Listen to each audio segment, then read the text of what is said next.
Good idea. All right, we are recording. All right, hello everyone. Thank you for joining us today. My name's Deb Hodgson. I'm co-founder of New Hampshire for Safe Technology, along with Jen White and Lori Schreier. And my unplanned journey over the past 6 years is what has led me here today. In the fall of 2017, we had scheduled to have our home measured for wireless on our return from a hiking trip out west. I had planned to come off blood thinners, and I was aware that wireless could thicken the blood, so I thought that was a prudent precaution to take.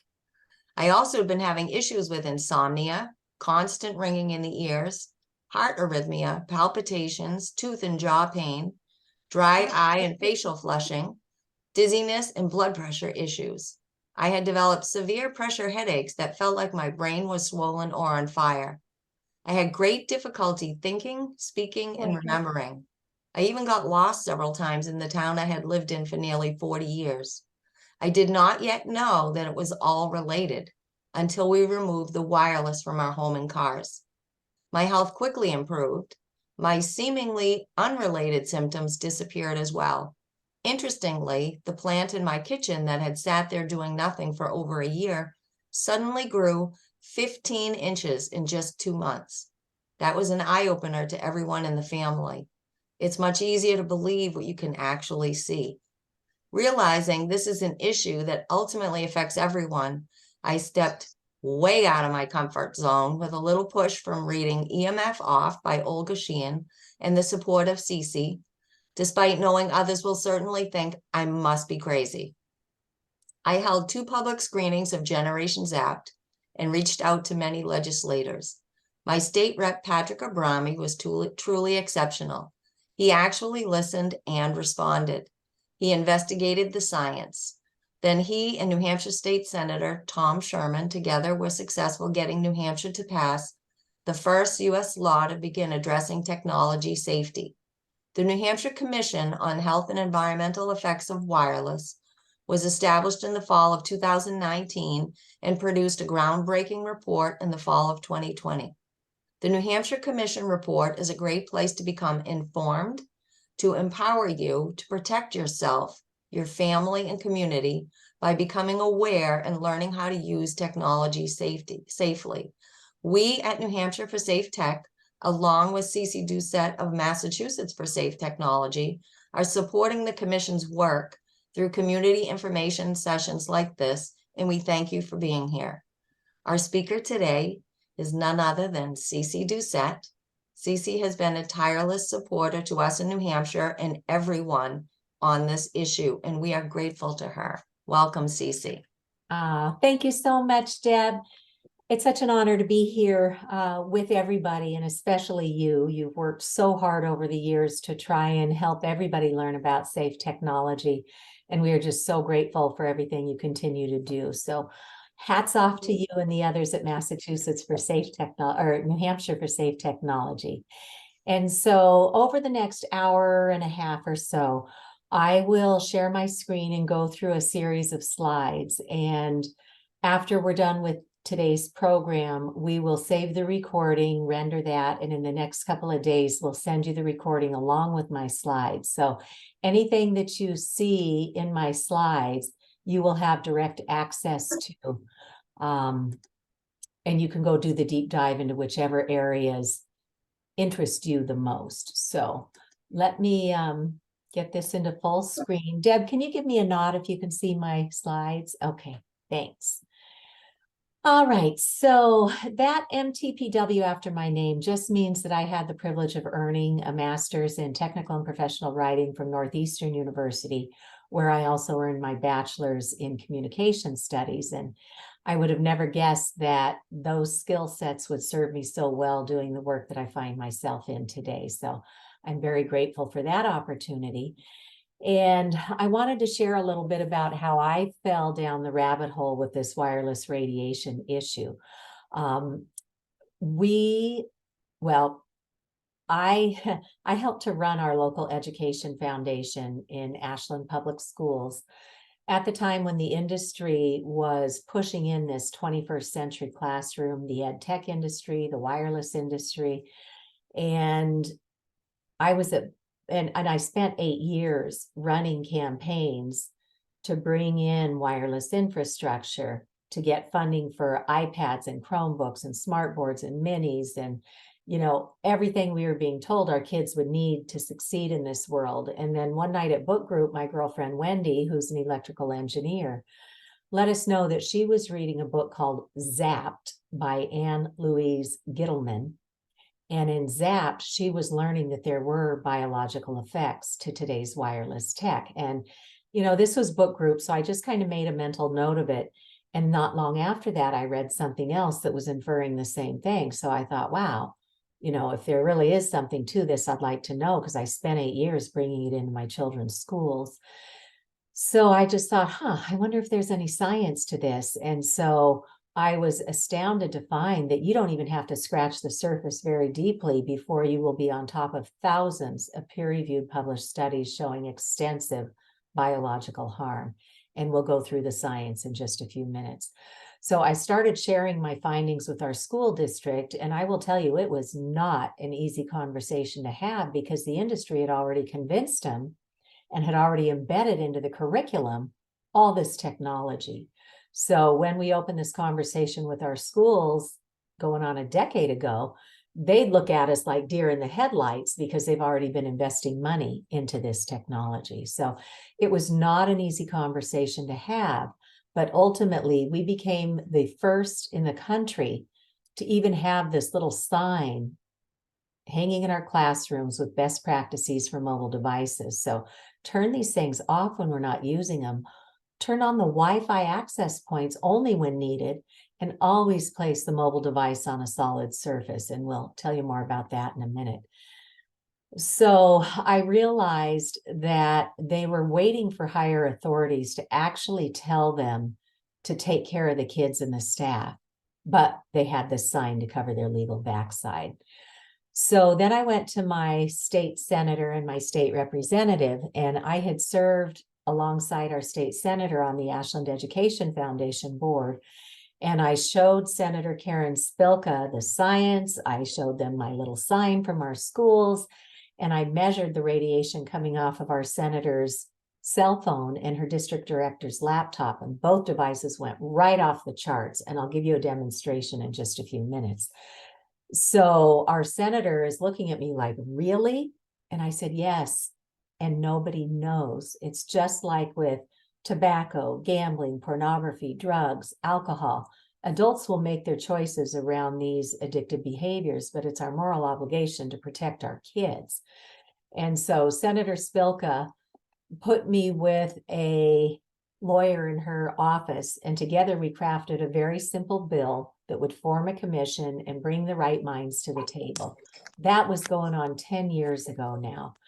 And fortunately, when Deb brought this issue to her legislature, she was able to make inroads quicker, and we'll tell you about what we were able to achieve in New Hampshire. So on this journey, I was introduced to a world-leading scientist in Europe, in Finland, as well as a couple in the United Kingdom, that realized we can't fix this issue because people don't even know it exists. So we have to get the education out there first. And with great thanks to Dr. Deborah Davis, who's a Nobel Peace Prize co-laureate on climate change, who's now all over this issue, and we'll teach you more about her group too. She introduced me to these folks in Europe, and I volunteered my tech writing skill set.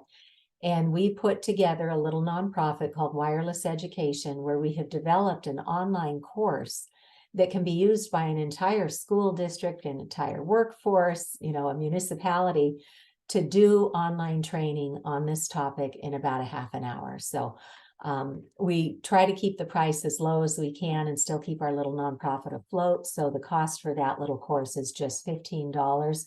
We will certainly work with schools and budgets and make sure that everybody can access this course if they want to do broad training.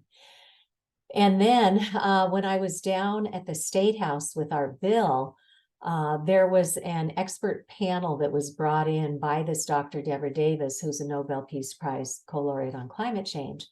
She brought with her the retired president of Microsoft Canada. She brought the gentleman in the government in India who took India's public radiation exposure limits that were way up high, where ours still are here in the US and in Canada and elsewhere. India brought them down 90% on paper. So that was very encouraging to see other governments taking charge of this. And we had other experts, scientists, and advocates on this panel. I walked into a standing room only hearing at the Massachusetts State House, and here for 2 years, I was the only person I could speak to about this issue. And honestly, I wasn't even sure what I was saying at that point. But it was so gratifying to be in a standing room only facility with people from all over the Commonwealth of Massachusetts who understood this issue. And so over the years, we have formed Massachusetts for Safe Technology. And with wonderful donations from others, I've been able to build a website, and we have incredible resources teed up easily for you to use at Massachusetts for Safe Technology. And then somebody down at the National Institutes of Health found my work and asked if I would come down and co-chair the technology panel for the Health in Buildings Roundtable Conference. So this was hospitals, this was medical facilities, this was urban planners and architects and federal agencies and the green certifying organizations like LEEDS, all at this Health in Buildings Roundtable Conference. And for the first time, we got to present on the biological effects of wireless technology.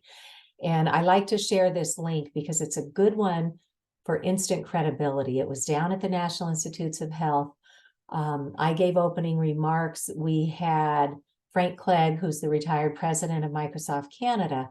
He was in the industry for 3 decades. And then the scientists met with him and showed him this radiation. And then he met with a dozen world leading scientists and came back and said, our so-called protections in North America are not safe. And we'll walk you through that a little bit later. But at this conference, all of our talks were held to under 10 minutes. So you can very quickly listen to Frank Clegg from Microsoft Canada, Dr. Martin Pall, who's a world leading scientist on this, Theodoros Thorado, who's the executive director of the Environmental Health Trust, talking about what other countries are already doing, other schools that are already pulling Wi-Fi out because it's so harmful.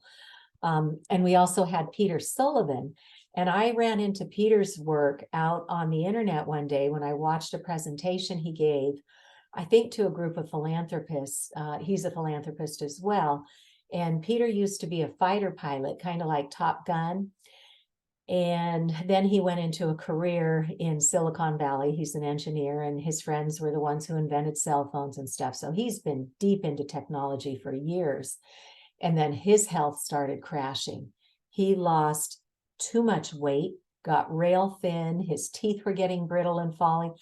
And then he had 2 sons, and as each son came up through the preschool years, they were both diagnosed on the autism spectrum.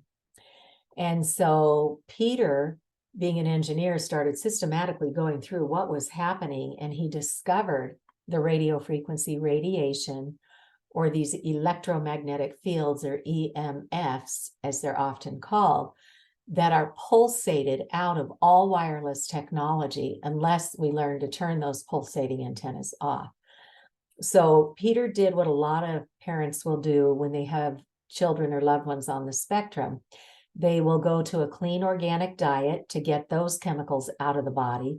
They may do the heavy metal detox to get those bad agents out of the brain and the body. But what Peter would tell somebody today is do the digital detox as soon as you can. And there are protocols out there with pediatricians where you turn everything off in the home at night for 12 hours.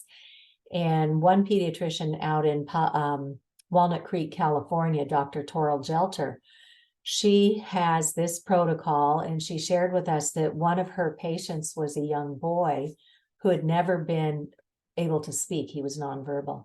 they did this digital detox, and in a very short amount of time, he was sitting at home one day and he reached over and he says, "Mom, can you hand me that?" And I think it was like a pair of scissors or something. And they both just looked at each other because he'd never heard his voice outside of his own head. His mother had certainly never heard his voice.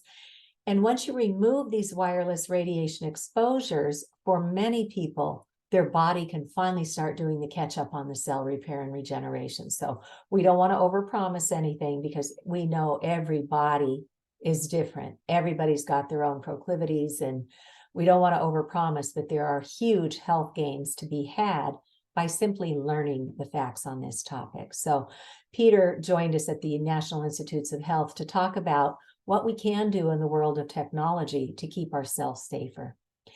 And one of the big gaps we had when I first got involved in this is we could tell so many people are getting sick with these illnesses from radio frequency microwave radiation, or these electromagnetic fields as they're often called. And they were not able to get diagnosed because their doctors and nurses and first responders and other healthcare practitioners had never been trained to recognize, diagnose, treat, and most importantly, prevent these microwave sicknesses. So today we're so very grateful for the many, many experts who convened for this EMF Medical Conference 2021. And it was about to go off just as the pandemic hit. So we had to pivot and learn to do this medical conference on an online forum platform, which, you know, it's always better to meet in person because you get so many synergies with the other attendees and the experts. But one of the blessings is that we had to record all of the sessions, all the lectures, all the panel discussions, all the pre-conference materials. And now we have this incredible medical conference that offered 24.5 continuing medical education credits. It offered that for 2 years. Those credits just expired in July of 2023. But now that that's no longer available, Elizabeth Kelly, who's the executive director of this conference, she has now taken the entire conference and put it online at the EMF Medical Conference 2021 website for anybody in the world to go get professionally trained on this topic at no cost. So please share this with your own healthcare teams and with healthcare professional associations that you may belong to. So what made my school become the first in the United States to even have our little sign hanging in our classrooms? For anybody who's with us, I would invite you, if you have an iPhone, to take that out and go into settings. We're going to walk you through the legal fine print. And for those who happen to have a different type of phone, if you just do a search on your make and model and type in RF exposure for radio frequency exposure, you'll find these disclaimers. Our friends at the Environmental Health Trust put together this webpage called See the Fine Print, and you'll be astounded at what has been in the legal fine print all along. In the iPads, for example, it had this disclaimer that says, this can cause seizures, blackouts, eye strain. And I personally know of 2 families nearby where their children had their first seizures while using the tablet. So on your iPhone, once you're in settings, go down just a little bit and hit general, then go down to the bottom of general and you'll see legal and regulatory.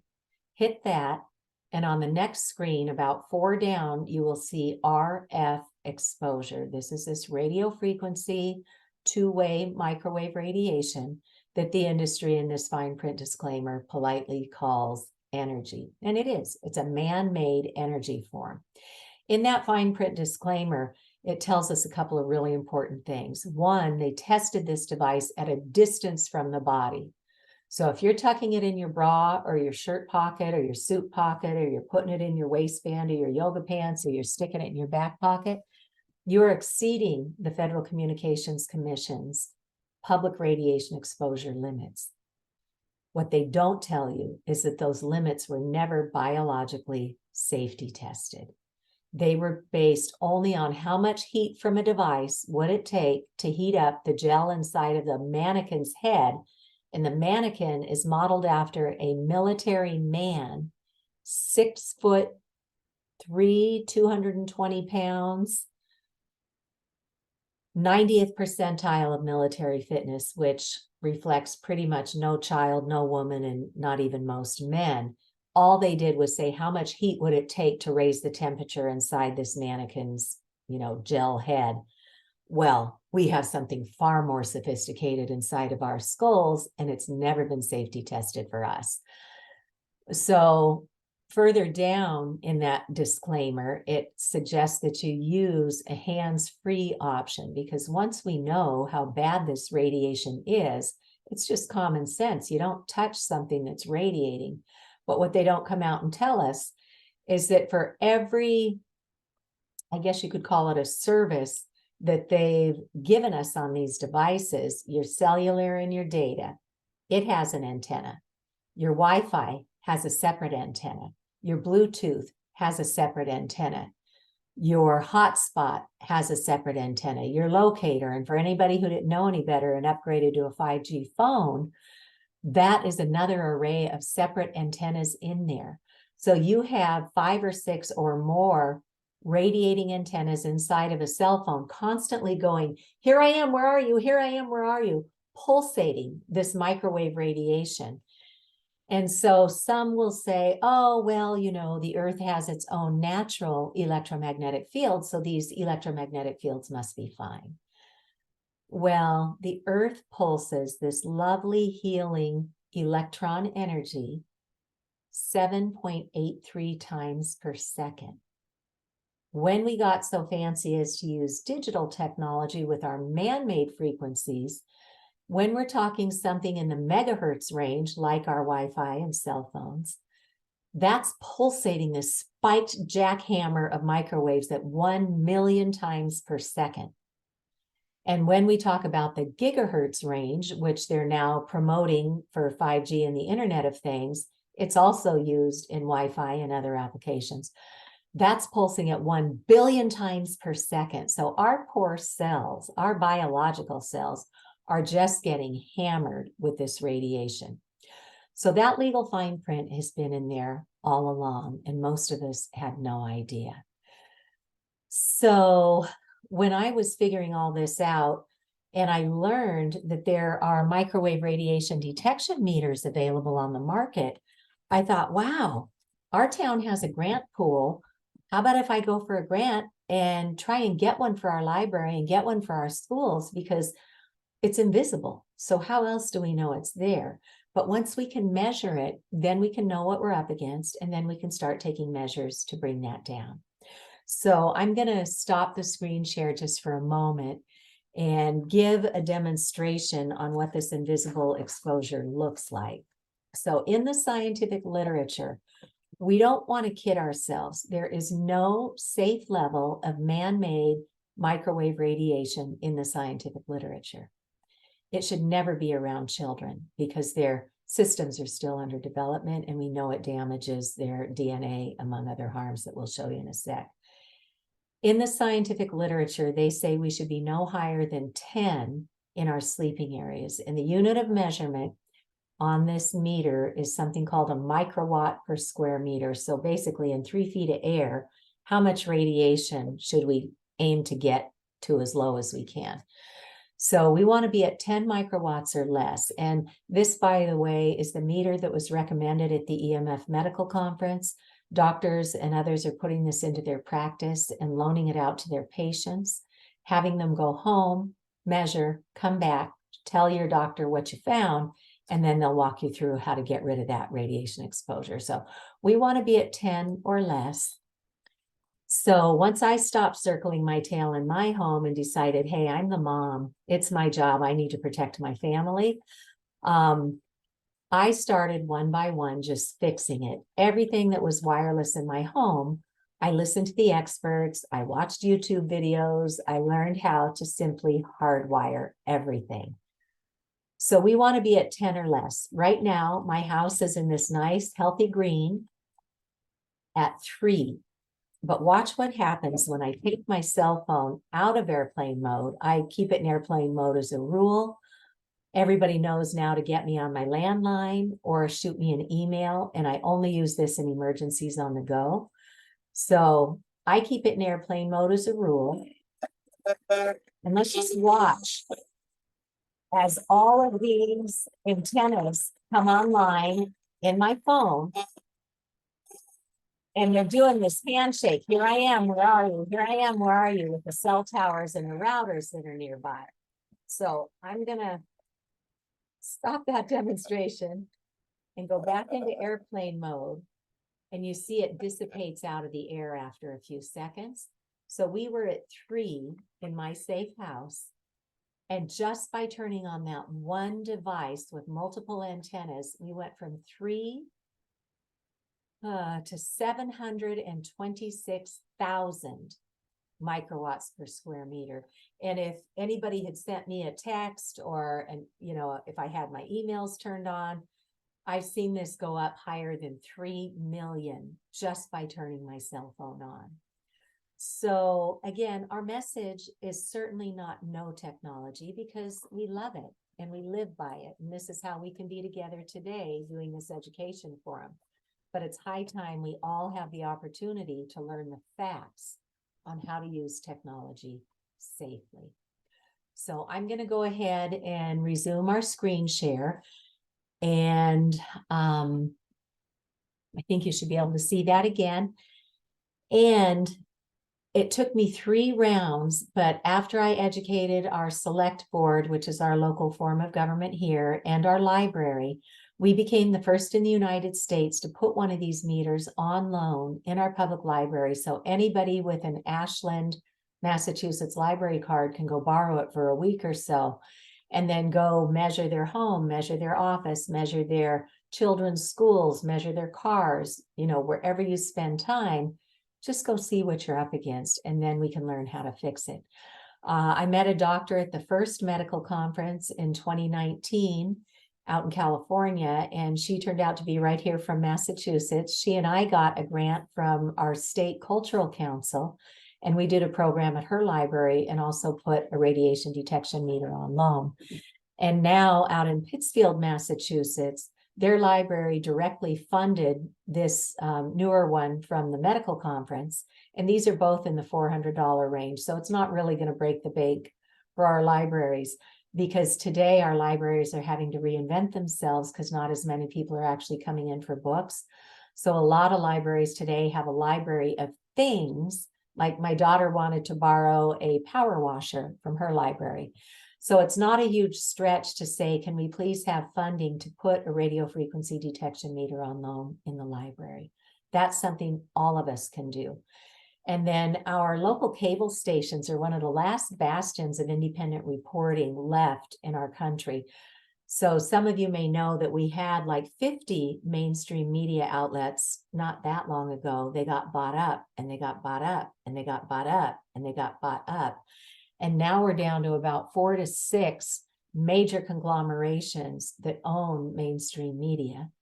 And that's the messaging that we get from them, is only what they want us to know. They certainly are not going to report on all the amazing scientific studies that come out, because it would impact their bottom line detrimentally. So our cable station was great. They brought resources over to my home. We did a 23-minute public service announcement where I do a walkthrough showing common exposures throughout a home today, and then baby steps we can all take to start scaling that back and getting to safe, hardwired technology. And it's not rocket science to just go look at the back of your router and plug in an Ethernet cable again. And then you can buy little adapters for each one of your devices. Most of us have multiple devices today, and you can buy these little extension boxes called a switch that allow you to plug in a bunch of different devices at once. So everything we've broken, we can fix. And then I was a guest on a cable show out in Worcester, Massachusetts a number of times, with great thanks to another advocate, Patricia Burke. And finally, the cable station manager said, Cece, you just need to have your own show. So I thought, sure, if I can help put a spotlight on others who are working hard on this issue, as well as those who have been injured by radio frequency, then that might be a good public service too. So now we have this Tech Safe series at WCCA TV, and every couple of weeks we put out a new episode. So please feel free to watch those. They're only 28 minutes long, but it'll give you a real eye-opener as to what it's really like to live with microwave sickness, plus all the great inroads that others are making. So what does the science tell us? We'll first look at the long-term effects, and then on the next slide, we'll look at the short-term effects. So our government, over 2 decades ago, was commissioned by the Food and Drug Administration. They commissioned the National Toxicology Program, and the U.S. National Toxicology Program is considered by many the gold standard in the world on toxics research. This is the largest study they have ever done, $30 million. They started it 20 years ago when cell phones in the 2G and 3G, that just means second and third generation, that was the technology of the day. And so they went in to see if cell phones could be harmful. They expected to find it's on the market, so of course it must be fine. But instead, what they discovered was clear evidence of cancerous tumors and DNA damage, among other findings. Now, clear evidence is the highest of 5 categories that the NTP could assign. That should have triggered public policy to protect us, but we'll explain later why that never happened. So child and adult cancers, and every time a good study comes out, the industry gets a hold of it. They own the media, so it's, their platform to spin it up. And they'll say, oh, that's just one study. You need more than one study. Well, right on the heels of the U.S. National Toxicology Program finding clear evidence of cancers and DNA damage, the Ramazzini Institute in Italy concluded another large study in the millions of dollars on cell tower base stations. So here we've got it from the cell tower and from the device level, both showing cancers and DNA damage and additional harm. So we don't need more studies. We need education and protection. So when I was doing my investigation, I started reading the infertility studies and saw that they've taken male human sperm, exposed it to a laptop with the antennas radiating, and it changed the DNA, which we know is a roadmap to grow anything properly, from a child to a pollinator to a plant or any biome. It changed the DNA, it slowed the motility of the sperm, and it caused far fewer sperm to be viable in just 4 hours of exposure. And I went, you got to be kidding me. I had just sent our oldest daughter up to college with her MacBook. Our youngest daughter had just gone into high school back then, and we thought we'd give her a leg up. And for Christmas, we bought her a laptop. So we're both my girls using their technology, but right on top of their reproductive systems. And since then, Kaiser Permanente has come out with a really good study showing that women who are using wireless technology have higher miscarriage rates. And there are many studies on infertility. So that was the day that I found my voice on this and started talking to my schools about this. Neurotoxicity. So even before the pandemic, we were at epidemic levels of anxiety and depression like we have never seen before, even among children, let alone adults.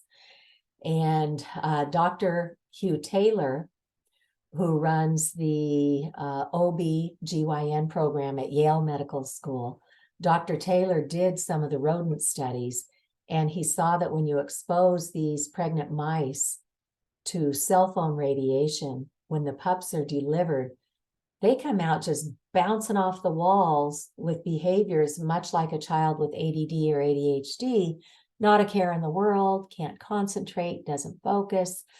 And then Dr. Martha Herbert, who had founded the Autism Research Lab at Massachusetts General Hospital, she was a Harvard pediatric neurologist, and she saw huge connections between what we know scientifically happens with microwave radiation exposure and what was happening to the families in her care. And then Dr. Martin Pall is another one of the world's leading scientists. He culled all the information, all the studies around the world on Alzheimer's. And we know this radiation is a neurotoxin. And what he found is that Alzheimer's used to start showing up kind of like cancers. It would take decades for it to really surface. So we would see it in people in their 70s, 80s, 90s. Now we're seeing it, in addition to that, to people in their 60s, in their 50s, in their 40s, in their 30s, and in rare cases, in their 20s. So we cannot continue to pollute the environment of the brain. And one of the other things the industry has been prone to say is, oh, there's no mechanism of harm identified in the scientific literature, so let's just keep doing what we're doing. Well, now we know of 8 or more ways that this harms us. We know about the cancer, we know about the DNA damage, we know about the infertility. And with the neurotoxicity, there was a Dr. Pal Patcher and colleagues who did some experimentation and saw that when you microwave the brain with these pulses, spiked erratic pulses of radio frequency radiation, it damages something called the blood-brain barrier. That's a membrane that protects this sensitive organ inside our skull, so that as the body does normal cell repair and regeneration and there's debris left behind, those toxins are picked up through the bloodstream and escorted out through elimination from the body. Well, when we radiate the brain, these pulsations are causing permeability, or it's opening up the blood-brain barrier. So now, instead of those toxins just clearing out through the bloodstream, they can go directly into the brain. And so we have toxicity in the brain like we have never seen before, with ADD, autism, Alzheimer's, PANS, PANDAS, and all these new neurological diseases that have shown up in the last 25 years. So it's so frustrating that mainstream media, with their conflicts of interest, will not cover this issue and give it the due course that it is desperately needing. So we're so grateful when more mainstream groups are able to get funding to start putting resources toward this topic. And I first learned about EWG, or the Environmental Working Group, as a mom. I was learning from them that every year they put out a Clean 15 and a Dirty Dozen list for pesticides in food. So they've been trying to protect us from environmental polluters for a long time. Now they have a PhD on staff who's working on the wireless radiation issue. So I like to share these EWG fact sheets, because when you open this conversation with others, the industry has trained everybody by now. As soon as you open your mouth and go, wireless is harmful, your brain is now conditioned to go, oh, tinfoil hat conspiracy theorist. That's what the industry has planted for messaging. So it's really nice to be able to share some of these more mainstream things in addition to the science. So EWG has a fact sheet on protecting kids from wireless radiation in school and at home. They have another one talking specifically about the radio frequency radiation impact on the nervous system. So excellent resources at every turn. But we need to understand that children are especially vulnerable. They are not just little adults. Their very biology is still under development. They have thinner skulls and their brains have a higher water content, and that is much more susceptible to this microwave radiation. And with great thanks to Dr. Om Gandhi, one of the scientists in this field, he did this modeling to show how far does this penetrate into our brain. So these models up here are turned sideways. The little yellow bit is the ear. So if you put a cell phone up to the head of a fully formed adult, you're microwaving about 1/3 of your brain. On a 10-year-old child, you're microwaving about 3/4 of that brain. And on a 5-year-old child, you are microwaving almost that entire brain. So we really need to step it up here and stop radiating our kids. So let's take a look at the short-term effects, or the common symptoms of microwave sickness, or what's called electrosensitivity. And it's important to know that the Americans with Disabilities Act for 2 decades has long since recognized that electromagnetic sensitivities exist and that there should be accommodations made. And you can look more at that link. So the good news is that after one of these training sessions, time and again, people come back and say, you know what, Cece, I didn't want to hear what you were saying. I didn't want to believe it because I live on my technology. And we're like, we know, but there are safer ways to use it. But they'll come back and say, I took a chance and I shut everything off last night. And oh my gosh, I slept through the night for the first time in ages. Or the headaches have gone, or the nosebleeds and the ear bleeds, or this chronic fatigue I've been fighting, or pain from unidentified sources. So scientifically now, we know a lot of why these things were happening. So for the insomnia, in the wee hours of darkness, you know, we are light beings and we operate off of light and dark as part of our circadian rhythm. In the wee hours of darkness, our brain in the pineal gland releases melatonin. Melatonin goes in and cleans up the debris from the day, but it also helps to regulate our sleep cycle. So what happens if we leave this invisible light energy form pulsating 24/7? Well, our poor brains can't distinguish between this man-made light energy and the natural daylight. And our brain's over there going, hey, lights are still on. And it's not properly releasing the melatonin for many people. So that's why we have so many cases of insomnia today. But the best news is you just shut the stuff off and people start sleeping through the night again. Headaches, nosebleeds, fatigue, pain. Another mechanism of harm that's been identified in the scientific literature is something called the rouleau effect. And in my little brain, I remember it because it sounds like the candies that I used to love when I was still eating sugar. That stacked up chocolate caramel Rolos. So the rouleau effect actually operates like that. So without radiating ourselves, our red blood cells would be free floating and bringing oxygen to all of our systems and organs. And that's what helps to keep us functioning properly. What the rouleau effect has demonstrated is that we're exposing ourselves to electromagnetic fields. So what happens? Those red blood cells start magnetizing and glomming together and forming this chain of damaged blood cells that are stuck together and can no longer free float and get to where they need to go to bring oxygen to all of our systems. So this oxidative stress is one of the major mechanisms of harm in the scientific literature and what we're seeing out in our world. And oxidative stress is a precursor to most chronic illnesses. So Dr. Cindy Russell founded Physicians for Safe Technology, and she said it's like we're rusting ourselves from the inside out when we expose ourselves to man-made radiation. And then our skin. So it turns out we have little antennas in the surface of our skin, and that's meant to help us navigate through our world. It tells us if we're too cold or too hot and that we need to moderate. And what happens when we get jackhammered with this microwave radiation, we have people who start talking about getting the hot ear, or they start having tingling or burning sensations, or your nerves start going jiggity. Our skin is our largest organ and it feeds into every other organ in our body. So if we're radiating our skin, the damage is going much deeper than what the industry would tell us.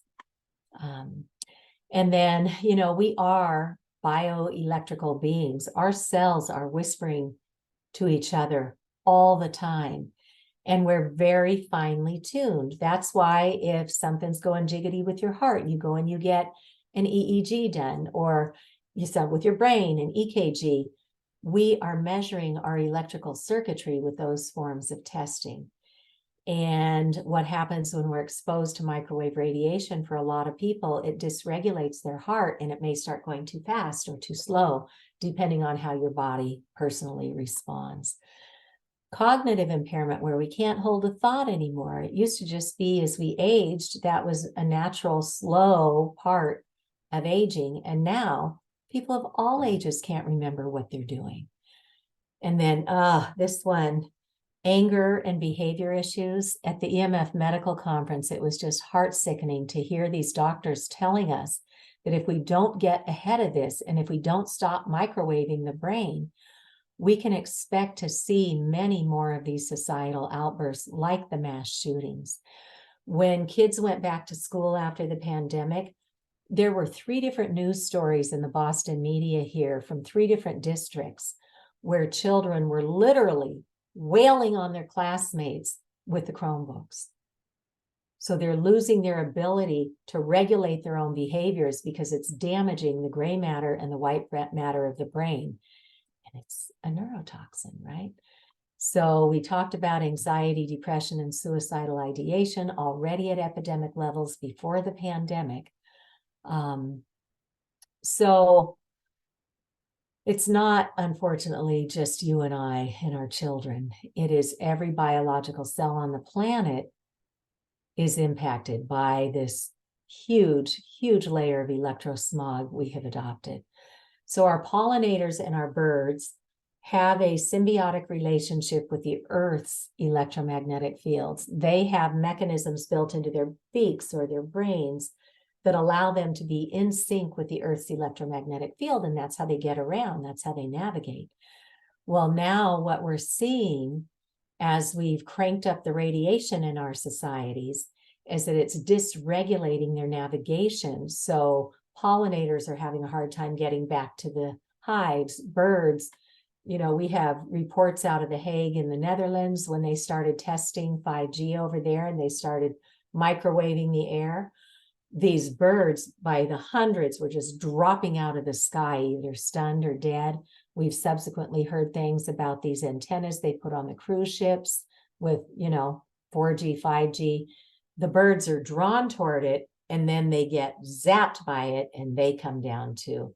Our pollinators, there's study after study showing all of the harm on this. So certainly we need to take control of the neonicotinoids and the other chemicals, but we've got to stop radiating our environment if we expect to have all these beautiful creatures that help you and I to grow our food and to live. For anybody who is concerned about climate change, we need to understand that wireless consumes 10 times more energy than the reasonable solution, which is to simply hardwire and turn off all of those wireless systems. In fact, back in 2012, a Greenpeace analyst said if the cloud were a country, it would be the 5th largest consumer of energy in the world. And that was now 11 years ago. And look how much more technology has been pushed at us. With 5G and the Internet of Things, the industry is forecasting that there will be 200 wireless devices in every home. That's their goal.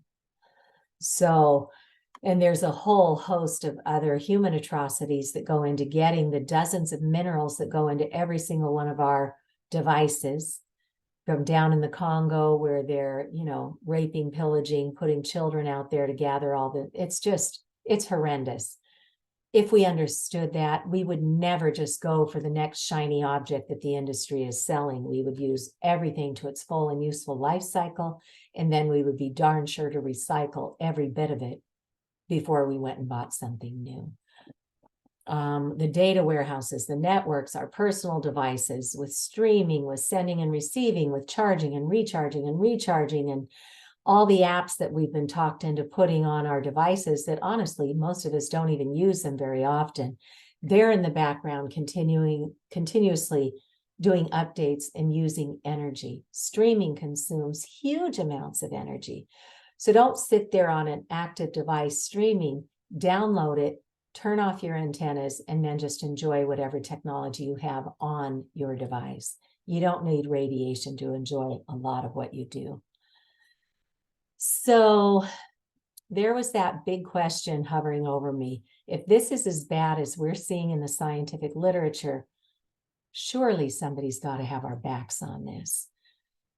So my missing puzzle piece came in 2015 when Harvard Law School Center for Ethics came out with this amazing free online report called Captured Agency, how the Federal Communications Commission is dominated by the industries it presumably regulates. So there's nobody up there looking after you and I. It is literally a revolving door of industry people getting on to the FCC, the FDA, the CDC, all these agencies. Not one has done the review of the scientific literature to protect you and I. So ProPublica does some true investigative journalism, and they came out with a really good story last year at this time, how the FCC shields the cell phone companies from safety concerns. And as I mentioned, 20 years ago, our own Food and Drug Administration commissioned the National Toxicology Program to do that $30 million study that found clear evidence of harm. And that should have triggered public policy. But the people who worked on that years ago are long gone, retired, or passed away. And the gentleman in charge of the FDA's radiation area today is Dr. Jeffrey Shuren. And instead of protecting you and I with public policy, he went over to the FDA or the FCC and said, we don't really believe that study. Keep doing what you're doing. And one might ask, what would ever possess Dr. Shuren to do that? So then you go look at his background. And guess what? He's married to a woman who's a partner in a law firm that represents the wireless industry to the tune of billions of dollars. So we have conflicts of interest all up and down the chain, even as high as the World Health Organization. Who would know that in 2011, because there was enough scientific evidence mounting, they classified this electromagnetic fields of radio frequency radiation from whatever source it's coming from. This applies to everything. A group 2B possible human carcinogen. What was missing in 2011 were these rodent studies that we now have from Italy and the US determining clear evidence of cancers and DNA damage. So if you just do a quick search for the World Health Organization, electromagnetic fields, you will find some old stuff up there that says, the jury's still out. It's, whatever, keep doing what we're doing. How would you know that they've reopened their investigation because the science is so strong today? They now want to account not just for the cancers, but for the infertility, for the electromagnetic sensitivity, for the impact to children, for the impact to the environment. But you'd be hard pressed to find that, but we've got links for it here. So unfortunately, at the World Health Organization, again, the industry has penetrated. There are two groups at the WHO. One are the actually qualified scientists whose life's work pertains to this. The other is the industry people who have appointed themselves to a commission at the World Health Organization. And it looks like this new investigation might be getting stacked with industry people. So we can't wait for higher authorities to come fix this for us. That's why we do these education forums, so that you can start protecting yourself. And we'll talk about, other things we can do in our communities in a minute. But for what you can do for yourself and your loved ones, it's not rocket science to fix.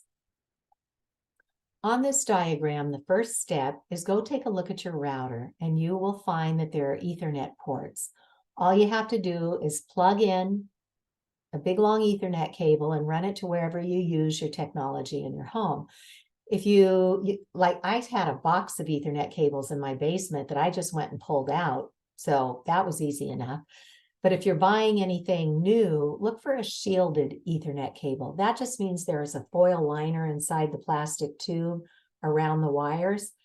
There are other man-made forms of energy that are also not healthy. Dirty electricity from electric fields or magnetic fields that aren't grounded properly. They can throw these harmful energies off into your living space, like 6 or 8 feet into your living space, just from the wiring in the wall. Commercial building code requires shielded wiring, but residential building code does not. So some people who get electrically sensitive are sensitive even to those electromagnetic fields coming off the regular wires, let alone the microwave radiation. So if you have to buy a wire, look for a shielded one. And as I said before, there's little Ethernet switches that you can just plug into an outlet and then plug in the main cable from your router, and then just get little individual cables for each of your devices. You can buy these little adapters and then plug it into your device. So that's the first step, is to just hardwire things. You don't have to do the Cadillac version. We had wires just floating around our house for a while until we needed our electrician to come in again. And then when he came in, we had him run the wires inside the walls. But do whatever you need to do to protect yourself and your loved ones. And then the second step is you have to remember to go in and disable all those antennas in your settings, right? And then you also have to disable them in your router. Some routers have an on-off switch for the radiation. Many don't. So I called up my internet service provider and said, hey, we're choosing to hardwire in our house. We get better speed, better reliability. Our data and privacy are so much better running through a cable than buckshotting stuff out through the air with wireless. How do I turn off what's radiating in that router? And so the guy said, hey, just sit down at your computer. And I went, really? And he said, yeah, I'll just teach you how to get into your account online.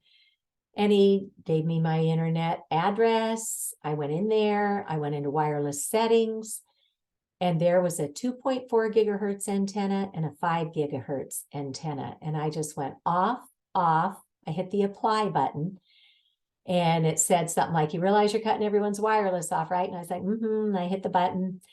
And then I went and measured. And after it dissipated, after a couple of minutes, I was back down into this literal radio silence. So it can be done. And it, if you add it up, it's not terribly expensive to do, maybe $100 or so to get yourself safe in your home. And as I mentioned, you can just forward cell phone calls to your landline.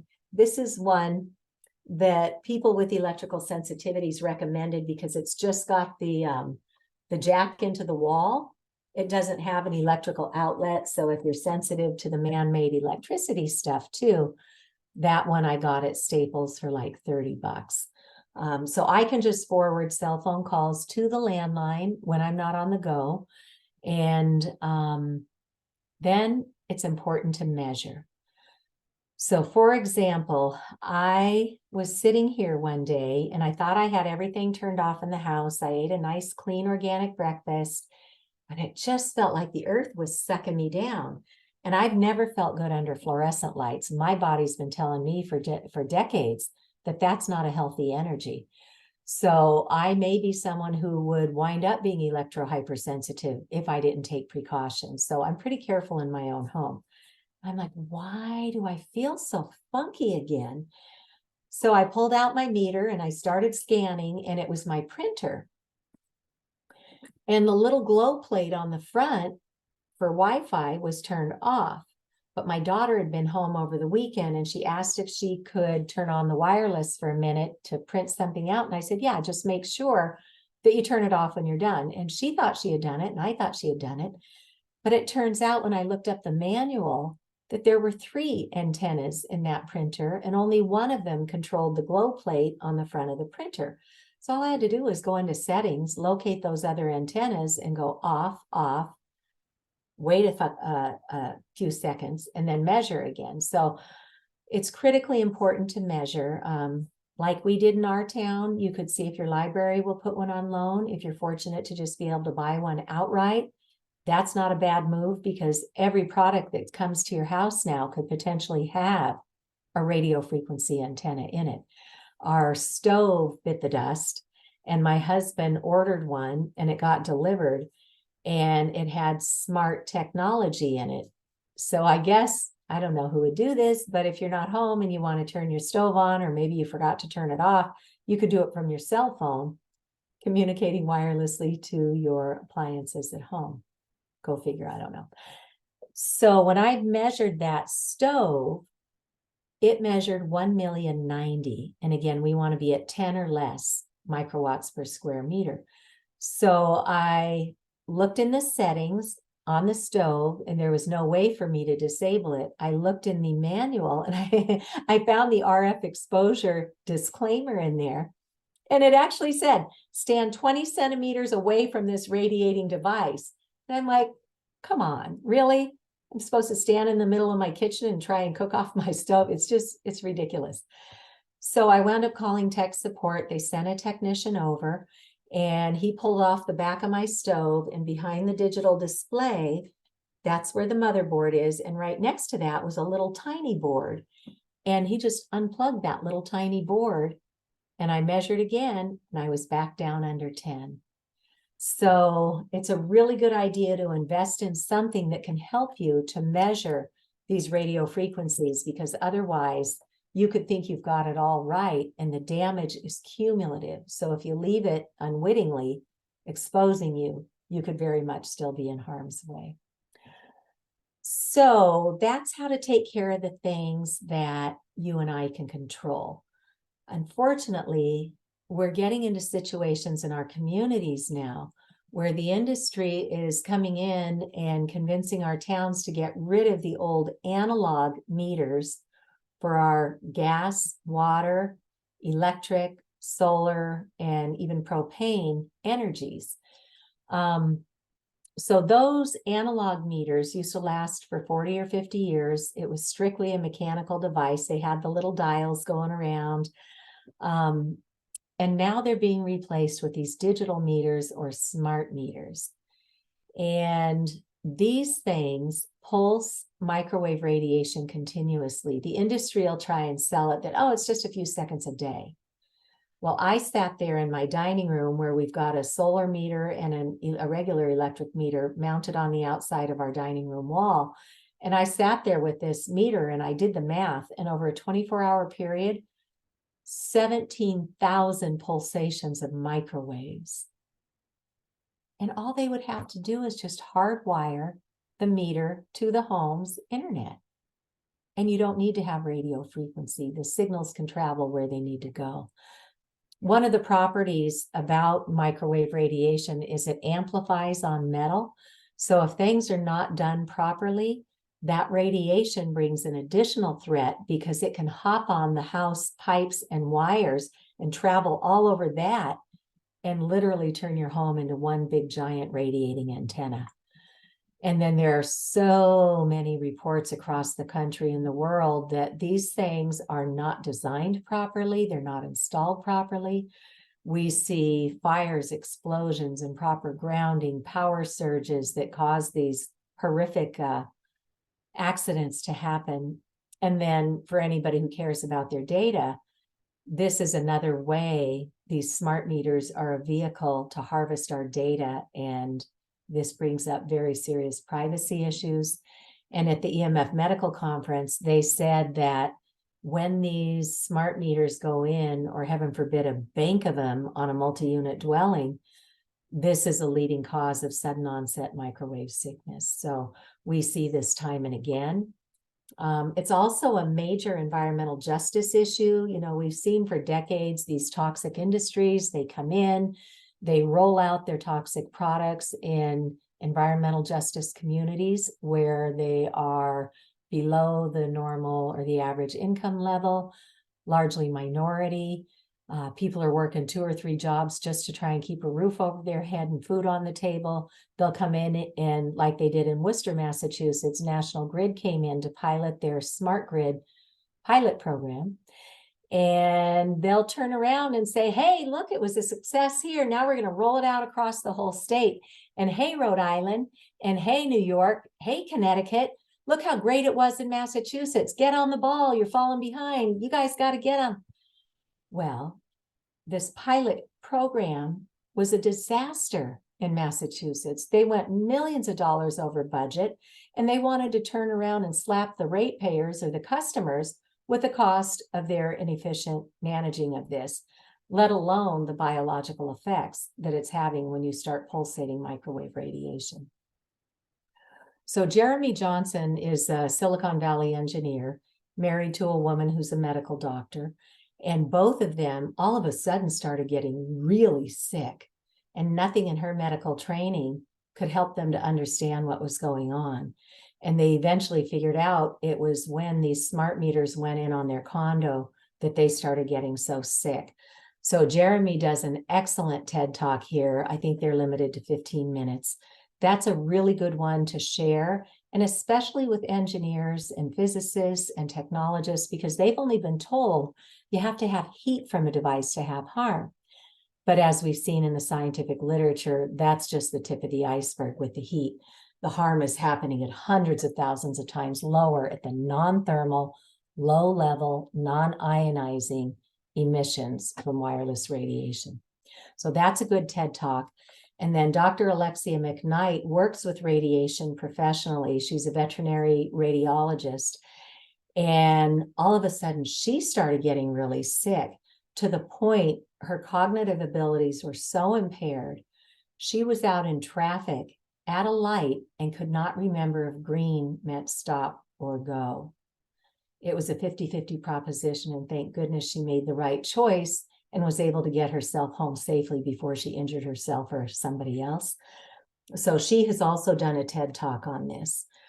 So great resources on smart meters, but the industry is pushing these things in. We are up against it here in Massachusetts, down in Rhode Island, down in Pennsylvania, everywhere. The industry is trying to force this in. And we'll talk about some solutions in a minute. So we can control our own devices. We sometimes can get an opt-out from a smart meter. Some towns offer it, some towns don't. But then there's the big cell towers that we got started with. These are called macro or big cell antennas, and they started out in industrial parks, 300 feet in the air, nowhere near where we lived or worked or played or went to church or temple or, worshiped. Then they started encroaching closer and closer. And so now if they can paint them the color of the building, legally, they can put them up on a building, and the building owners think this is great because they're going to get a revenue stream for leasing their buildings out. So it's critically important to look at the non-industry funded science, and what we see in the studies out in real life, the epidemiological studies, is that there's a damage curve on death rates, neurotoxicity, and other symptoms that starts to come down at the 500-meter mark. That's 1,640 feet. That's where it starts to show some improvement on all these damages. And then it doesn't actually catch up to the general population statistics for death and neurotoxicity till twice that, at about 1,000 meters or 300 feet. So we should never allow these things in at close range. So we know what we should be doing. And then there's the website here in the US called antennasearch.com, where you can find out where a lot of these macro towers or antennas are. And if you put in your address, you'll get a 3-mile return of where these things are. In my neighborhood, I think I get somewhere around 150 antennas within like a 3-mile radius. But when I put in the State House address for downtown Boston, 1,520 towers, more than 4,500 of these big antennas within 3-mile radius. And these signals travel for miles. So our cities has just gotten so electro-polluted. And this is just an example of one of the Boston neighborhoods that shows where all these big cell tower antennas are. That's just one neighborhood. And we wonder why people are getting so sick. And now the industry has pretty much monetized what they can off of these longer wavelengths that carry our 2G, 3G, 4G signals. Those long wavelengths can get through buildings to get to your devices to connect up. All that's left to monetize on what's called the electromagnetic spectrum is these tiny little millimeter waves. That's what they're wanting to incorporate for 5G or 5th generation technology. And the industry is spinning it that we'll have faster entertainment downloads, smart cities, super highways, all these great technological advancements, but we're giving with one hand and taking away with the other. And you notice that they're really pushing streaming, and look to see who's buying up the entertainment industry. It's these conglomerations that own the wireless industry. So this is a new revenue stream for them. And they only tell us the fun, exciting, sexy convenience parts without telling us we're literally frying ourselves and everything on this planet. So 5G, these little millimeter waves can't travel very far, nor can they go through objects. So they have to pair it up with the existing longer wavelengths. And so 5G is a whole new layer of radiation with these short millimeter waves. And they don't go far. So what's the industry want to do? And they're already actually doing it, is putting cell towers in the form of small cells at the curb in our public access way, every 2 to 12 houses at bedroom height, literally in our front and backyards, microwave radiation transmitters that we can never turn off. And, you know, at the time where climate change has all of our major cities talking about growing tree canopies to help cool our city streets in the summertime, the industry's sneaking in literally sometimes in the cover of darkness and just lopping off the trees so their small cell signals can go find your device somewhere. So it's just one bad turn after another.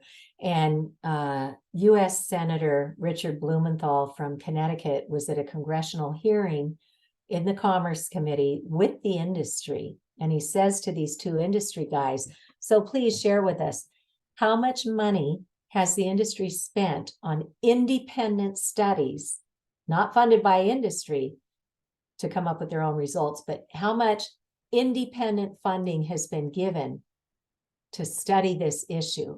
And the two industry guys kind of circled their tails for a minute and then ultimately had to admit, well, we don't actually know of any funding that's been done. We don't know of any studies that have been done. So Senator Blumenthal said, so as far as health and safety are concerned, we're flying blind here.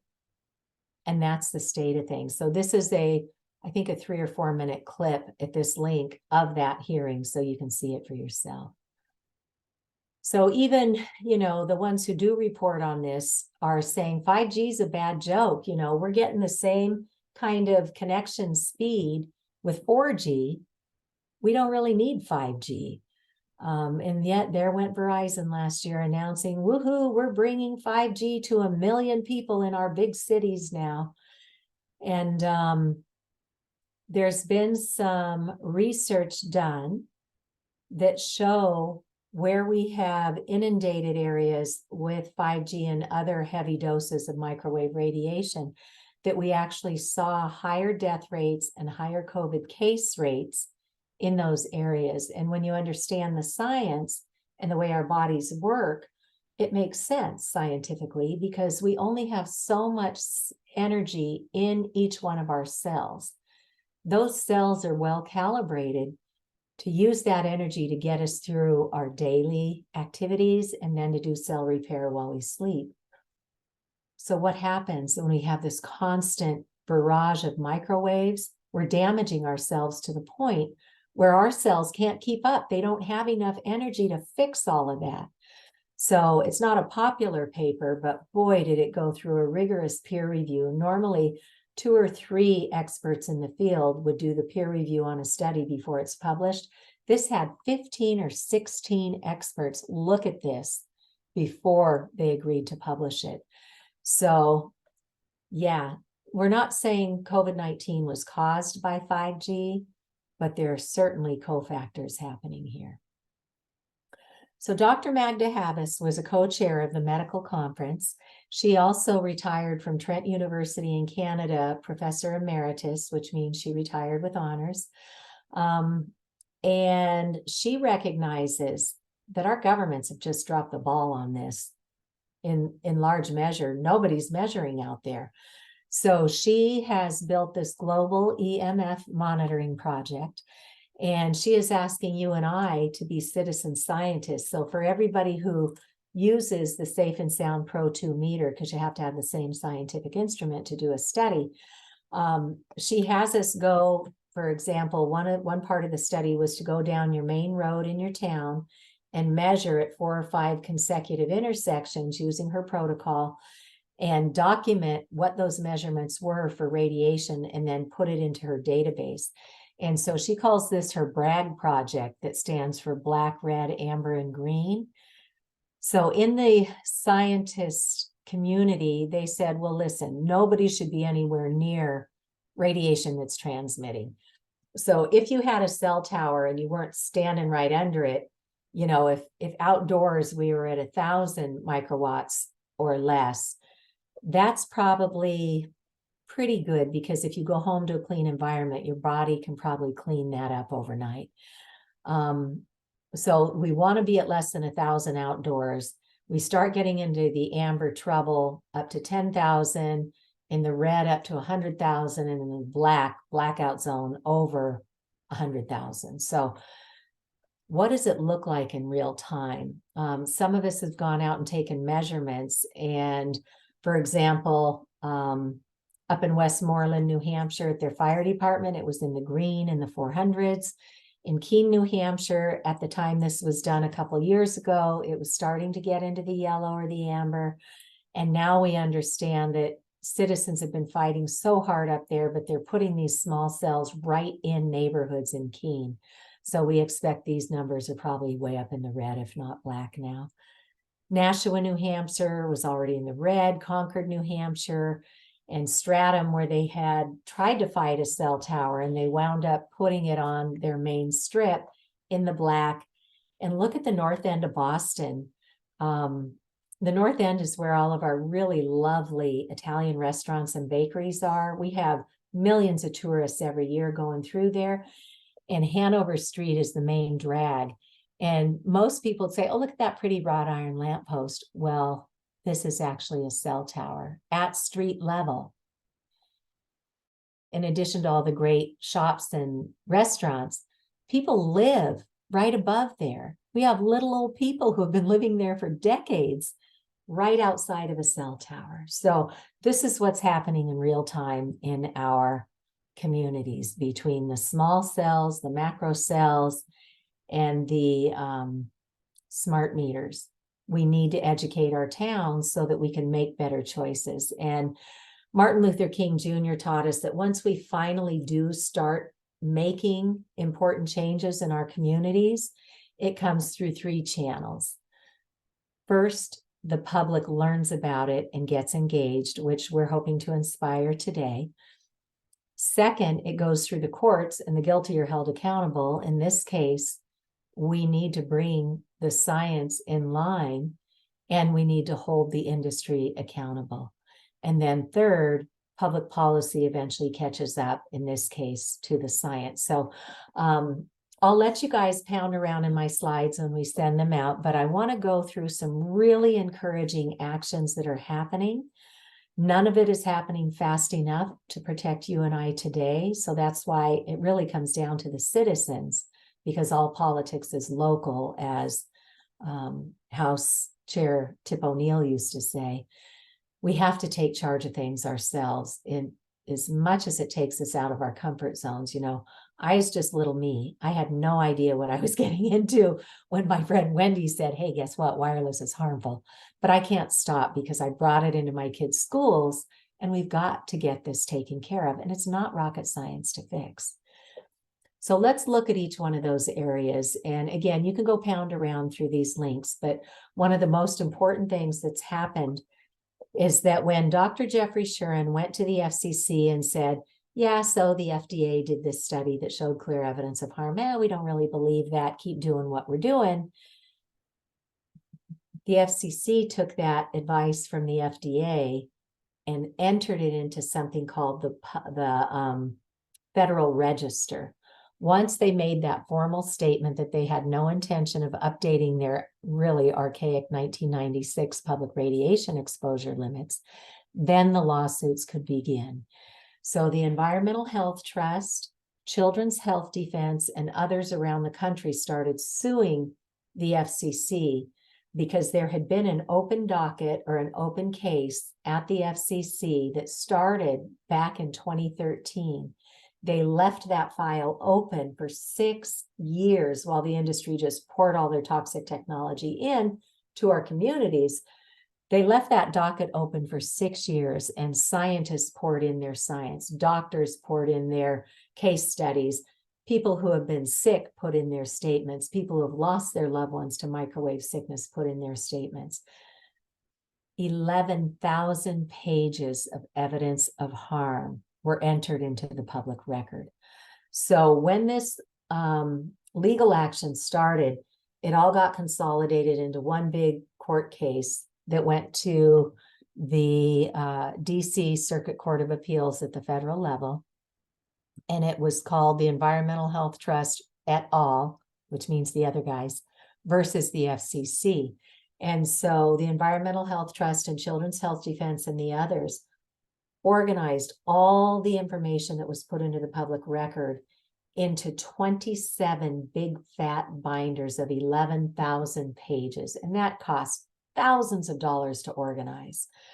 And they presented these 3 judges in the DC Circuit Court of Appeals with these 27 binders. And the judges are looking at all this evidence of harm and saying to the FCC attorneys, so tell us, how did you determine that you don't need to update your public radiation exposure limits? And so the FCC did one of these. Oh, the FDA said it was okay. So the judges, of course, ask, well, where's the homework from the FDA?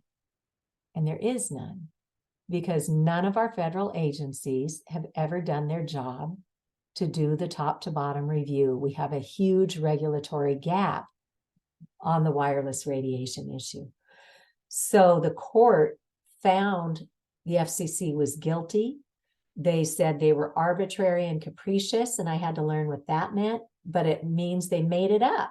They didn't do their homework when they said these public radiation limits are fine. So the court ordered the FCC to account for, let alone cancer, which is well documented, but the infertility, the impact on children and the elderly, the impact on electrosensitive people, and the environment. Our birds, bees, pollinators, all the trees, everything. It's now been 2 years since the court order came through, and the FCC has not done one thing to respond. And the courts didn't put a deadline to it. So there are many, many, many other legal actions happening. One that we've got our eye on closely is that in Pittsfield, Massachusetts, out here in the Berkshires, just as everybody got sent home for the pandemic, the neighbors had been seeing these trucks breaking through the end of their neighborhood, this dead-end street going into the woods behind their house. And they were putting up a cell tower right on top of this neighborhood. And one day this little girl comes downstairs, she was 10, and she says, Mom, my head really hurts and I feel all buzzy inside. And the mom called Verizon, and sure enough, that was the day that 6 of these macro cell antennas were turned on, and that cell tower is licensed for 48. Well, fast forward 3 years now that they've been, that little girl's sister got sick, the mother got sick, their dog got sick. 17 children and adults in that neighborhood got so sick that they had to abandon their homes. And for the first time in the United States, after a year and a half of going before all their boards, their health board, their planning board, their city council, trying to talk to the mayor, after a year and a half, their mayor and city council finally told their board of health to investigate this. And so the board of health met with the scientists, met with the doctors who had given a diagnosis of electromagnetic illness, met with engineers who understood what this is really all about, and met with the industry. And the industry brings in this Dr. Eric Swanson from the University of Pittsburgh, I think it is. PhD physicist, sounds really good on paper, but the guy has never published one single paper on the biological effects of radio frequency radiation. He's a gun for hire. So, but with great thanks to the Pittsfield Board of Health, they did their due diligence. They looked at his background and they issued an emergency order calling Verizon to the table within 7 days to tell them why they should not issue a cease and desist order. And there was already somebody else in Pittsfield who owned commercial property and said, hey, you can put that cell tower here. It won't be anywhere near a neighborhood. We don't care. Verizon would not come to the table. Instead, they went to the federal court and put an injunction against that emergency order by the Board of Health and said, we don't think they have a leg to stand on because the Telecom Act of 1996 pretty much gives us free rein to put this cell tower right where we put it. But the Board of Health had done its homework. It had consulted with the state level Association of Health Boards and the attorneys there. And they believe that regardless of what the Telecom Act says, that only applies to the application process and the siting of a cell tower. Once something comes into the community, if it's causing harm to the citizens or the environment, or if it's a nuisance, that jurisdiction now kicks over to the Board of Health. So that's what the Board of Health wants to do. They want to get in there and exercise their authority to get Verizon to move that cell tower, or they're going to cut them off. So remember, it was their mayor and their city council who told the Board of Health to investigate. The Board of Health did their job.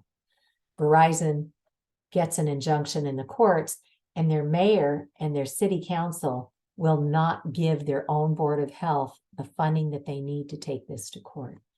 So the Board of Health was bullied into rescinding their emergency order.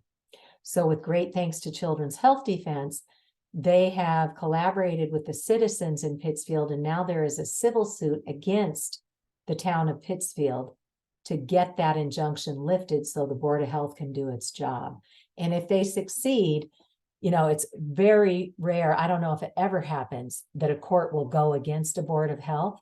So they have been putting all their paperwork into the court filings, and we believe the judge is going to let this go forward, and the judge should be making a ruling in the next few months. So the whole country, the world is watching what's happening here in Pittsfield, Massachusetts. So lots of lawsuits happening all over the country, all over the world, and you can pound around in those.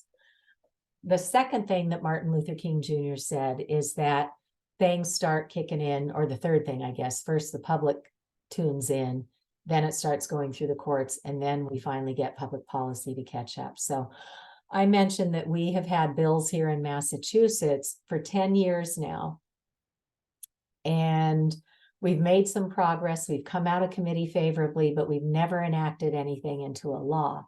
Well, Deb Hodgson, who's co-hosting with us tonight, she's the one who went to her state representative, said how sick she got from the Wi-Fi in her own home, and Representative Patrick Abrami was an engineer, and he'd only been taught what everyone else had been taught. You have to have heat to have harm. But he was a really good public servant and a very smart man. He went and looked at the science and had a major wow moment, like, wow, what are we doing here? So Deb introduced Rep. Abrami to me. They hopped in his car from New Hampshire, drove down. We sat around my kitchen table for an afternoon and taught him the finer points on this issue. And he beefed up this bill he was writing with very pointed questions. Why have Lloyd's of London, Swiss Re, AM Best, and others already long since recognized this as a world-leading risk? And they put exclusions in their policies. They won't cover for damages. So that should be a huge red flag to all of our towns, that if you're letting this stuff into our town, that liability is going to fall to our towns, and it's going to cost us a bucket load of money to get out of harm's way. So why does that legal fine print that we looked at earlier even exist? Why is the FCC ignoring thousands of studies? Why are they only looking at thermal effects when the harm's happening at the non-thermal, non-ionizing levels? And why do we allow 100 times more radiation than certain other countries do? And why is nobody looking at the cumulative effect?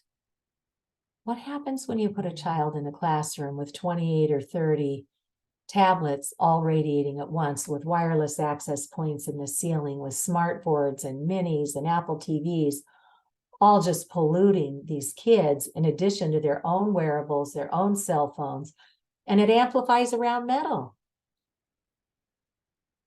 So in less than a year, in just 7 months, because we did the education, we brought experts in to testify, we got a law passed through the House Committee on Science, Tech, and Energy, through the Senate Committee on Health and Human Services under Governor Sununu's pen. In 7 months, they passed a law that required a commission be formed to study the environmental and health effects of evolving 5G technology. Even during the pandemic, they stuck to their 1-year deadline, and they came out with this groundbreaking report that documents the conflicts of interest with the wireless industry and our federal agencies. And with great thanks to Deb, she volunteered her time to take the minutes. So although it's 400 pages, a lot of it is the minutes because it was a transparent process. And then the appendices that include the science and the back and forth with our federal agencies. They chickened out. They wouldn't come to the table. They wouldn't speak to this state legislative commission because they know they are captured agencies. But most importantly, in the first 17 pages, you see the recommendations and their executive summary. So it's all in here. They're recommending we stop thinking of wireless for primary connectivity because it's toxic. We should be bringing fiber optics or high-speed cable right to the buildings and then hook up indoors with wires. It's not rocket science to fix. So we were so excited, but then come to find out, we've got this amazing commission report. And now what has to happen is you have to take those recommendations and write new bills to convert those into laws to actually protect the public. So there's an excellent presentation on this report by Dr. Kent Chamberlain. He was the chair at the University of New Hampshire of the Computer and Electrical Engineering Department. He thought this was going to be a slam dunk. Of course, wireless is fine. He had been very high up in his career path. He's well published. He's been working on medical devices for years that use radio frequency. So he thought, of course, wireless must be fine. Well, when they did the investigation, he started looking at the journals and saw that these were in highly qualified, highly regarded journals. And the science was very strong, showing all the harm that we talked about. So he's done a complete 180. And now he's out there with other world-leading experts lecturing all over the US. And even they just did a tour of Europe recently. And the European Parliament is using this New Hampshire report as the roadmap to follow. So this is a very powerful document to share with your own cities and towns. So then we started with new bills. Rep. Abrami introduced this new bill to follow the science, not allow any new transmitters or antennas or cell towers within that minimum 500-meter distance. It really should be at least double that. And there is no safe level of radiation. So Frank Clegg from Microsoft Canada sent in his written testimony. That's another powerful document for you to use when you're educating those in your community. Short, just a few pages long, but he says wireless is no longer advanced technology. It's outlived its useful life as a main source of connectivity. We need to be hardwired. So then we got into political games. They killed the bill when industry snuck in there. Same thing happened this year. We tried to fix the broken law in New Hampshire that allowed the industry to come in and do awful things with wireless. And the industry got in and torpedoed that one. But, you know, they say God doesn't close a door without opening a window. Right after that horrible event up in New Hampshire, Rep. Tracy Quint in Maine brought forth another bill that would do what the commission did in New Hampshire to investigate the harm to birds, bees, insects, and children. And Rep. David Michel down in Connecticut, he put in another bill to protect people from small cells and smart meters. We've had 6 bills this session in Massachusetts. I just found out today that the last bill we'll have our hearing on next week, Tuesday. A commission bill like we've been trying to do for 10 years here that New Hampshire succeeded with. We have a bill to protect children from handheld devices. We have a bill to protect the kids and the staff in our schools.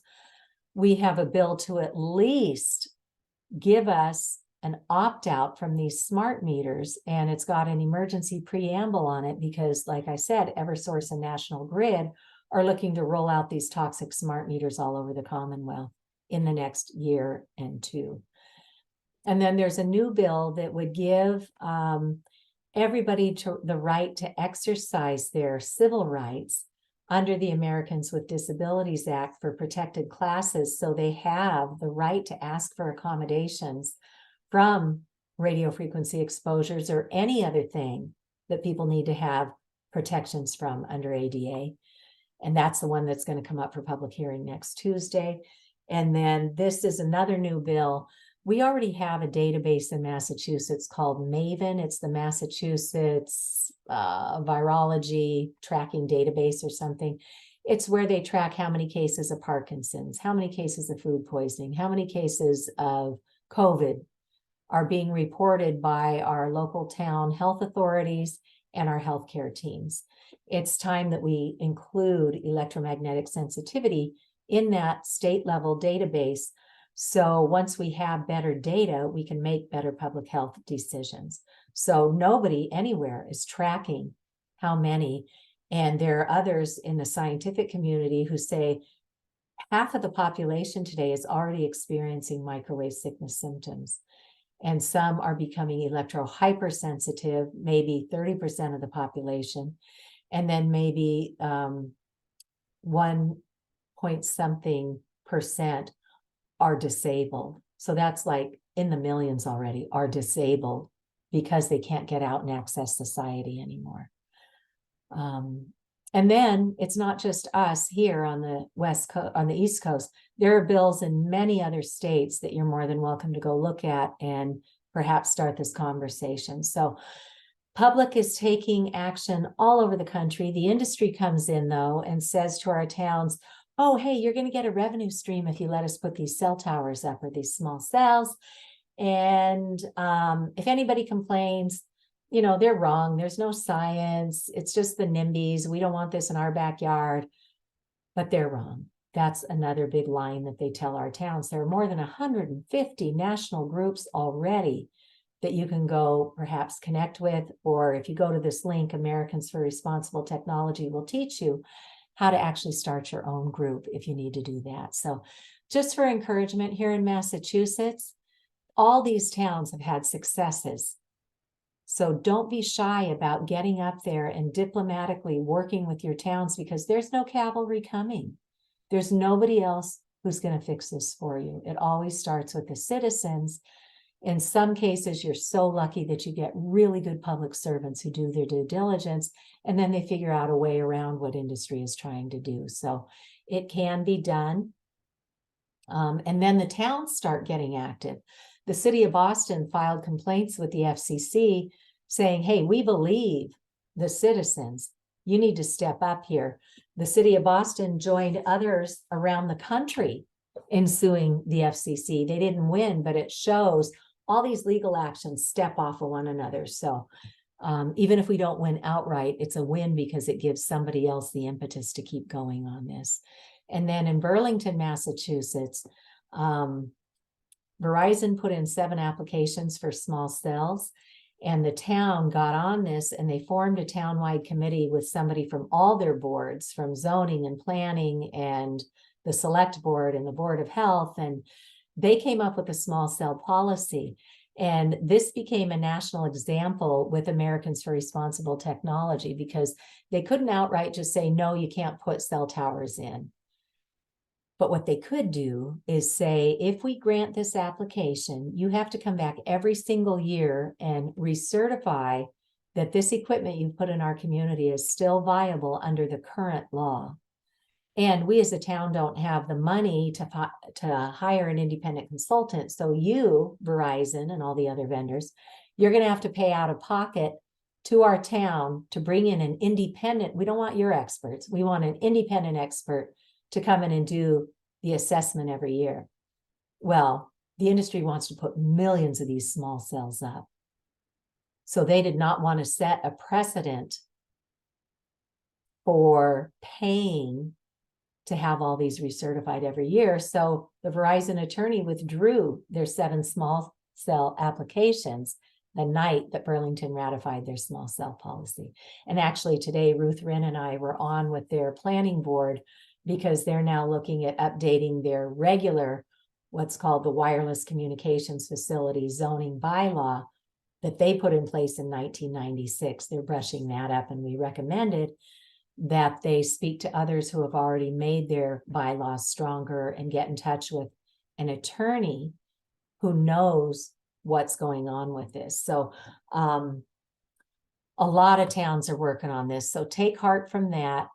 And, you know, Stamford, Connecticut this month rejected 5G. The industry got in there and started wheeling and dealing with their governor at the state level. The governor picked his top 5 big towns and said, here's a plan. Let's put 5G small cell antennas on the utility poles inside the neighborhood. And a group of our colleagues went in, State Representative David Michelle asked us to come in. I couldn't make it that night. But thank goodness Dr. Deborah Davis was there, Blake Levitt, who's been a medical journalist for years and has worked with the scientists for years on the environmental issues. I think Dr. Kent Chamberlain from the New Hampshire Commission, Dr. Rob Brown, who's a radiologist. They got in there and educated, and an attorney was in there as well. And Stamford, Connecticut, at the end of the day said, no, we don't want to allow these things in our neighborhoods. So they turned down the governor's plan for this. Easton, Connecticut has a moratorium because a grandmother figured out what 5G was. She went to her local boards and they said, no, until this is proven safe, no. And they re-upped that moratorium in recent years. So all sorts of amazing things happening around the country. And then for our schools, you guys, we have really got to protect the kids. There's a doctor, an ophthalmologist down in Louisiana who's seeing that all of this eye time spent in close range on screens is destroying our eyes. It's causing myopia. Our eyes are meant to be focusing off on the horizon, scanning the environment at all times. That's what keeps our eyeballs round. When we are sitting here at short range, hour upon hour upon hour, it's changing, it's elongating the shape of our eyes. So we're getting into an epidemic of myopia. It's also damaging the retinas and doing a whole lot of other stuff. So this doctor down in Louisiana got a group of doctors together and they unanimously passed this law that requires their state come up with digital device best practices. They couldn't take on the wireless straight on, but they're trying to swing the balance back to getting kids outside using technology as a tool, not the go-to place for education. So that was a really important inroad this year. The Netherlands, Finland, and others are taking technology out. It has proven to be a huge distraction and it's destroying the learning environment.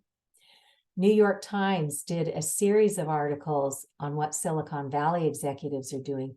They are sending their kids to schools with no technology, not hardwired, not wireless. They know that is not how a child properly develops. A child needs 4 things. They need to have movement. They need to be touching others in their environment. They need to have meaningful human contact, and they need to be out in nature. Silicon Valley execs are having their nannies sign contracts that there will be no screens around their children. Our friends at Grassroots Environmental Education, they have the Americans for Responsible Technology project. They also launched Tech Safe Schools. You can contact them. They'll send information to your schools about the health risks, the legal risks that our schools are up against, and most importantly, how to just change over to safe technology. The Massachusetts Breast Cancer Coalition has worked with experts, and they now have kindergarten through 12th grade curriculum on prevention around cell phone and wireless. And then Dr. Alexia McKnight, the radiologist who got so sick from her smart meter, she and I were brought in to do professional development at her children's school district. And we did 4 presentations throughout their health and wellness day. So we have the video there that you can share. Here's our little course to train the entire school. And Environmental Health Trust just has a whole bunch of postcards and flyers and all sorts of great resources for you to use. Now, Maryland, through the hard work of the Environmental Health Trust and other advocates, has become the first state where their children public health agency recommended hardwiring schools, and they have just come out with a fact sheet. Powerful tools to share with your schools. So lots and lots of resources here. For professionals in the healthcare field, we have had the first textbook published this year for medical school. So this is huge. And Physicians for Safe Technology is a very credible website by physicians to teach our healthcare teams what this is. And then for the engineers and physicists and technologists and architects, amazing resources to teach them how to come up to speed as well. And then for you and I, for home and work, so some of us can be do-it-yourselfers. We're not really intimidated by wires. Others, it's like, oh my gosh, I could never figure it out. So please know your electrician can come in and just run Ethernet cables and put jacks in where you need them. They do this. They've been doing it for decades. You can bring in a professional who is trained highly to come in and assess what's happening in your indoor environment, from water to mold to air quality to VOCs and formaldehyde and all that. There are also those who have been highly trained in the electromagnetic radiation specialty. So you can go to the Building Biology Institute and hire somebody. You can do work through online consultations. If you're lucky and you have somebody in the area, they can come to your home. And then this film, Generation Zapped, came out in 2018. It was chosen as part of the United Nations Film Festival. It won Best Documentary at the DC Independent Film Festival, at the Women's Independent Film Festival. It's a great 74-minute way to sit down with your colleagues and your loved ones and say, hey, I think there's something we should be tuning into here. I'm often brought in to do screenings at libraries. We did one at our State House. We did one at the National Institutes of Health. I'm more than honored to co-host if I'm in the area with you. And then I can fill people in on what's happened since 2018 when that film was released. But look at this. Bert Wolf does a travel show on PBS. Camilla Reese and Dr. Erica Mallory Blythe and others did 2 half-hour episodes with him. That's free and out there. Oh, Generation Zapped, by the way, is now on Amazon Prime. And most of the libraries with streaming services have this free to the public as part of their services as well. So here's that toolkit for you to go out to Americans for Responsible Technology when you're at that point where you want to protect your town. They have everything you need to credibly open this conversation and lots of resources to get you going. So we need to set the example, especially for the children in our lives, because we know those kids are all about monkey see, monkey do. If we're in the shallows of our screens all the time, guess what? We just gave them permission to do the same thing. So set limits for yourself and your children and be sure and model good behavior. I love this little poster, 50 Ways to Take a Break. It just reminds us, what did we used to do before we spent our time behind a screen? So go out and do all these amazing things. And then this book, The Earth Prescription, is by a medical doctor, Laura Conover. And there was a good book that came out a number of years prior called The Earth, or Earthing. I think it was called Earthing or Grounding. But it showed us all the science to show that we need the Earth's natural healing energy. And I got it, but living here in the Northeast, we can't run around barefoot 6 months out of the year. So I loved when Dr. Conover came up with her book. She takes it through all 4 seasons and teaches us how to ground naturally and get that healing energy without having to take our shoes off. So take a look at that. She's got great tips in there. And so then at the municipal level, the Centers for Disease Control and Prevention already has something called the ALARA principle for radiation. The goal is to get to as low as reasonably achievable.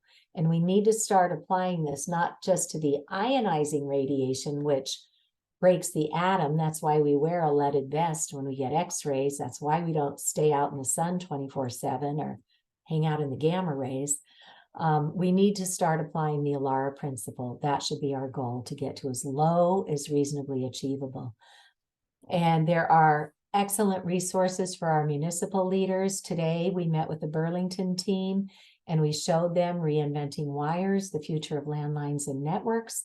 They can go in and learn a dozen reasons why wireless is just a poor solution and why these wires bring so many benefits to our communities.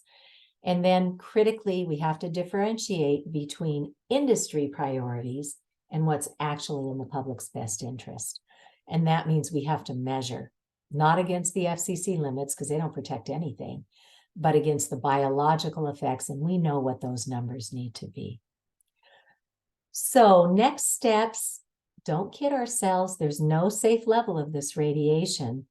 And Dr. Linda Birnbaum, who used to run the National Institutes of Environmental Health Sciences, she's retired now, but she has said, we need to push this up from the local and state level before we'll probably see anything meaningful happen at the federal level. So it's us.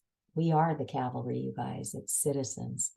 So we need to keep educating. We are doing these free public education webinars twice a month, and we'll be announcing our December date shortly. But come back, people come time and again to our education sessions. They'll learn a little bit, go home, make some changes, come back, learn a little bit more, go home, make some changes, come back, learn a little bit more, pluck up the courage to go start talking to their towns. So come back as often as you want. We're here to help.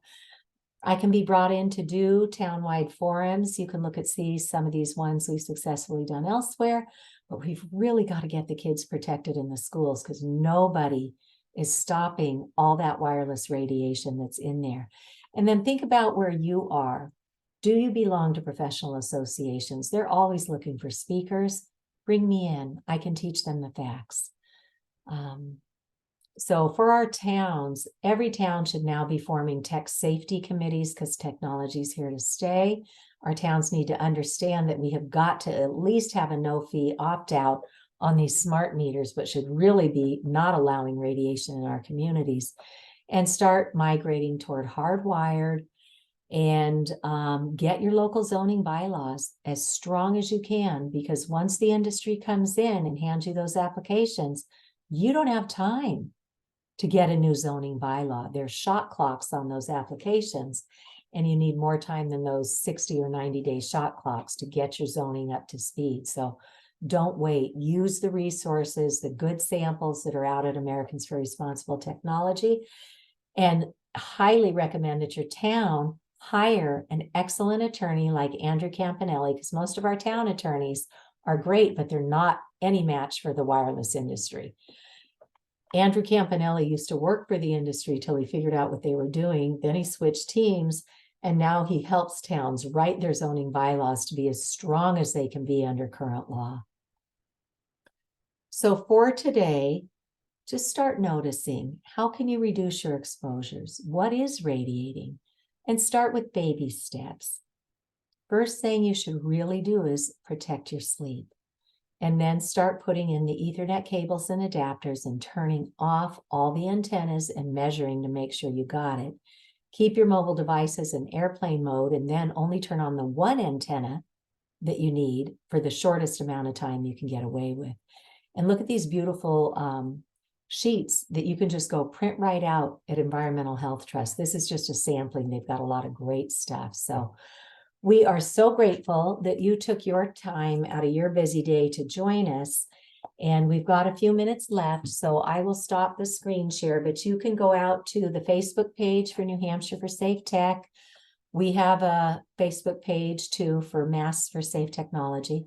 You can email us, newhampshireforsafetechnology@gmail.com will go to Deb, and maforsafetech@gmail.com will come to me. So, Deb, do we have any questions that folks are posing tonight? No, there's nothing in the chat. So Okay. if somebody has a question, they can either raise their hand or unmute themselves. Feel free to do so. Okay, I'm going to change my view here to see gallery. Any questions or comments folks would like to contribute at this point? Okay, well, thank you everybody for joining us. Thank you to everybody who's watching this after the live event. And we hope we'll see you again soon. If there's anything we can do to help in your community, please don't hesitate to reach out, and have a tech safe day, Thank you. everybody. Bye-bye. Thanks, Deb.